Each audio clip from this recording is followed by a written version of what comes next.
एक बार ऐसे ही हमारे बनारस में सर्वाजीत पंडित मशहूर हो गए बनारस में, सर्वाजीत पंडित, क्योंकि कोई कहां से भी आए उसको हराने का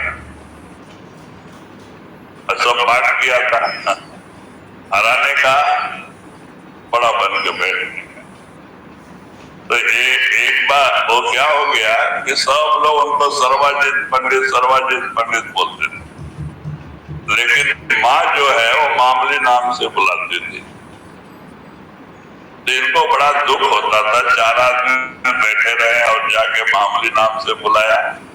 इनको दुख होता था कि देखो मैं इतना बड़ा पंडित हूँ और ये मामली नाम से बुला रहे, तब सर्वाजीत पंडित कहते, ये नहीं कहती। उनको बड़ा दुख हुआ। तो एक दिन माँ से कहता है कि माँ तू क्यों मामली नाम से बुलाती है, मुझे सर्वाजीत पंडित क्यों नहीं कहती?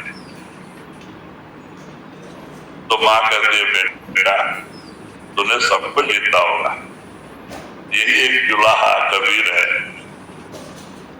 अगर उसको जीत के आ जाए तो मैं तुम्हें सर्वाजीत पंडित कह दूं।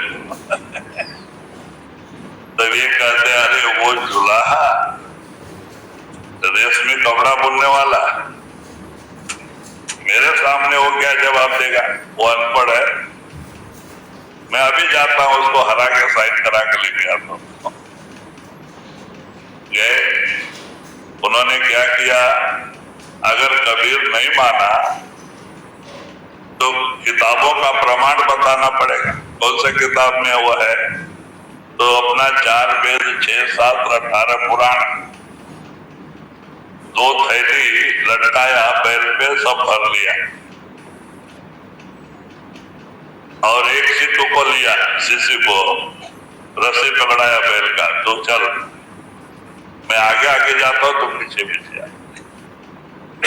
इधर उधर पूछते पूछते पूछते कबीर साहब के घर पहुंचे। उधर कबीर साहब की लड़की जो है कमाली खड़ी थी दरवाजे पे। तो ये जाके पूछते हैं कबीर का घर यही है? तो वो लड़की जवाब देती है कि अरे महाराज आप क्या कर रहे हैं, कबीर का घर शिखर पे, जहां सिलसिले ना गए, मैं टिके ना पिपिल का पंडित ला दे बैल। जहां एक चींटी का भी पैर रखने की जगह नहीं है, आप इतना बड़ा बैल लोड लेके आप कबीर घर जाने के लिए आ गए। इनकी तो सारी गई ज्ञान। तो बाद में वो अंदर गई और जाके कबीर साहब से प्रार्थना किया, महाराज एक महात्मा आए हुए हैं, वो आपसे मिलना चाहते हैं।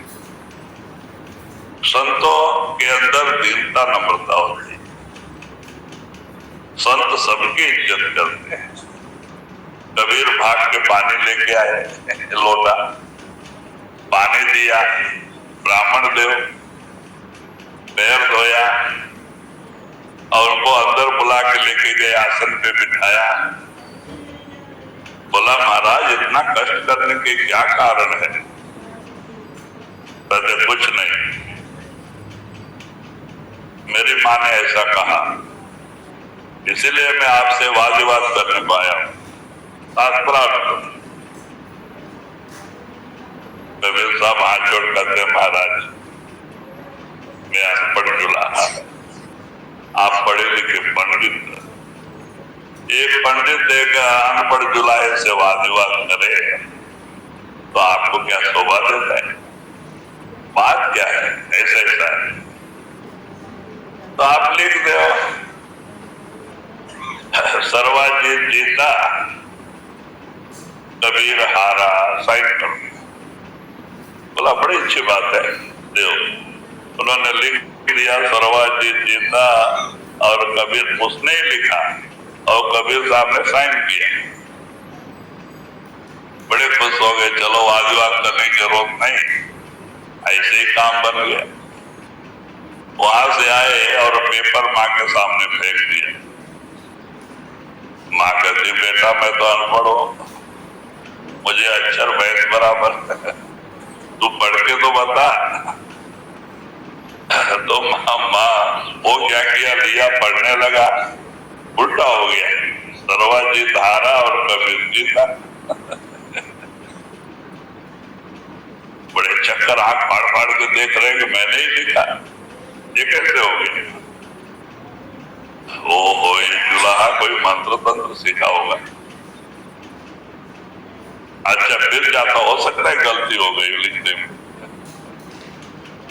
फिर वहां से आए, आके आए, कहते महाराज गलती हो गई, एक बार फिर लिख। अच्छा लिखो, साइन करता हूं।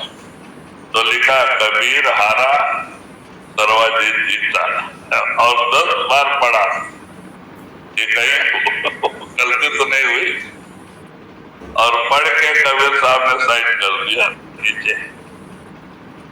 फिर लेके गए और ले जाके माँ को दिया, बोला बेटा पढ़ के बताओ। अब वो पढ़ने लगा तो उसमें क्या है, कबीर जीता सर्वजीत हारा, उल्टा हो गया। ये आंख फाड़ फाड़ के देख रहा है, क्या बात है, मैंने ही लिखा, कोई दूसरा लिखे तो हो सकता है गलती होगी, ये कैसा उल्टा हो जा रहा है। फाड़ फाड़ देख रहा है। तो माँ कहती बेटा हो, तेरे बुद्धि दिमाग के परे की बात है। वो महात्मा है, ये पढ़ने पढ़ाने से मुक्ति नहीं मिलती, ये अहंकार करके कोई फायदा नहीं। तो कबीर के शरण में जा, तब इनका अहंकार खत्म हो गया। और आप कबीर साहब के पास गए और उनके शरण में गए, कबीर ने नाम दिया, इनको लग गई थी, इन्होंने भी साधन अभ्यास करके इनकी भी रूह अंदर गई। तो कहते हैं कि पठन पाठन से अहंकार बढ़ता है, अहंकार विनाश का कारण होता है। भक्ति में अहंकार खत्म करना भक्ति है, अपने आप को खत्म कर देना। एक भगत कैसे रहता है, जैसे मुर्दा, मुर्दे को कोई गंध चढ़ावे या गोबर डाले, उसको कोई चिंता नहीं। एक भगत की यही अवस्था होती है, दुनिया निंदा करे, उसकी स्तुति करे, उसको कोई असर नहीं। अगर असर होता है तो अभी मन में सोच है।